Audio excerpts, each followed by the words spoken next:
Emmanuel Ginobili. Although that's how star teammate Tim Duncan got introduced to Manu Ginobili, he would paint a picture of how his career would go just in his rookie season. Many NBA players have iconic moves such as Dirk's 1-foot fadeaway shot or Kareem's skyhook that seem to transcend the reality of what is efficiency. Allen Iverson even showed what a little extra quickness can do for a move. One of James Harden's signature moves is basically just a cheat, and that still doesn't give you the notoriety. So what exactly was it about this long-haired kid from Argentina who took over 3 years to go to the NBA after being drafted when no one could even say his name correctly? Was it that he was even a better pest control than the Spurs mascot, which is a coyote, I might add? No. Thankfully, his SWAT only incapacitated it so it could be brought outside. Manu Ginobili wasn't just special for being a 4-time NBA champion, 2-time All-Star, 6th Man of the Year, EuroLeague MVP, as well as gold medal recipient in the 2004 Olympics, which I might add is an extremely hard achievement, even considering it's the Olympics, as the NBA players from America usually dominate this event. Personally, I believe it was his introduction of the Euro step to the NBA, as many players adopted into their game today, including those that are large and small. Most commonly, the move is used by guards as to get around larger players, but it is still used by just about every level of basketball. Many players since Manu brought it to the NBA from Europe have found great success with it, and who are better to explain it but one of those players? The first part is, of course, the leg move. The 1-2 step on the big guy.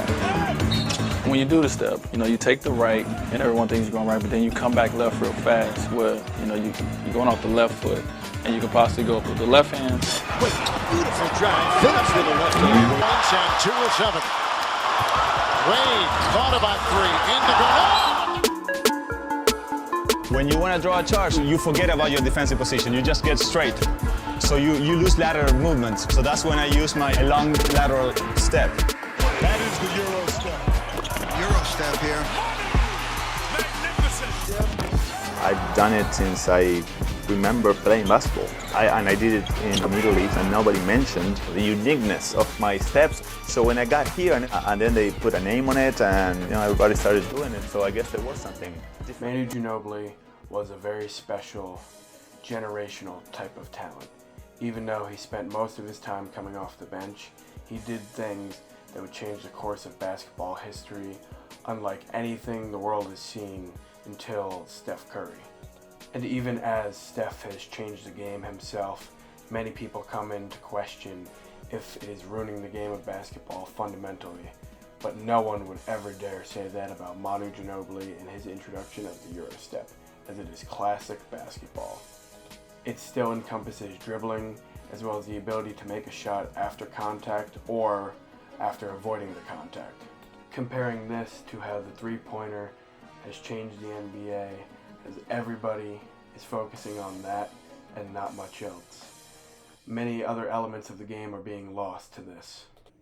North American basketball today would not even be remotely the same if Manu Ginobili had not revolutionized this move, as the game would be played entirely differently due to the fact that most players use this move on a regular basis.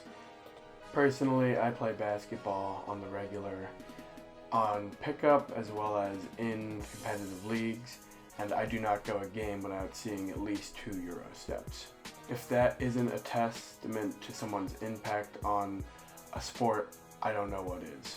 It is certainly sad to see that many people don't even know who Manu Ginobili is, as although he is an accomplished player, even for me, he was at the tail end of his career when I had first started watching basketball.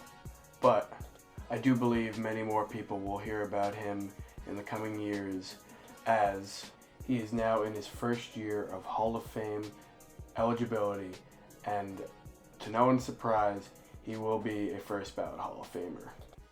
He is deserving of this achievement as a player and a humanitarian.